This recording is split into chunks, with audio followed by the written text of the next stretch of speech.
अजीब लोग थे वो तितलियाँ बनाते थे। अजीब लोग थे वो तितलियाँ बनाते थे।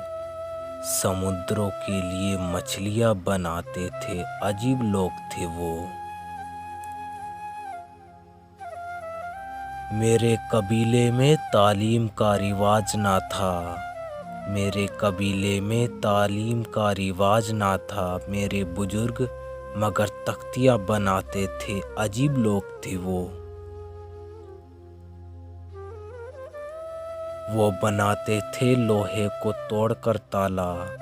वो बनाते थे लोहे को तोड़कर ताला। फिर वही उसके बाद वही चाबियाँ बनाते थे। अजीब लोग थे वो।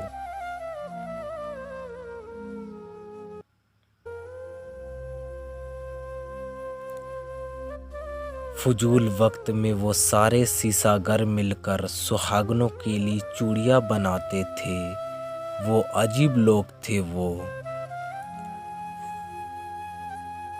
हमारे गांव में दो चार हिंदू दर्जी थे। हमारे गांव में दो चार हिंदू दर्जी थे। नमाजियों के लिए टोपियाँ बनाते थे। अजीब लोग थे वो। अजीब लोग थे वो तितलियाँ बनाते थे। अजीब लोग थे वो।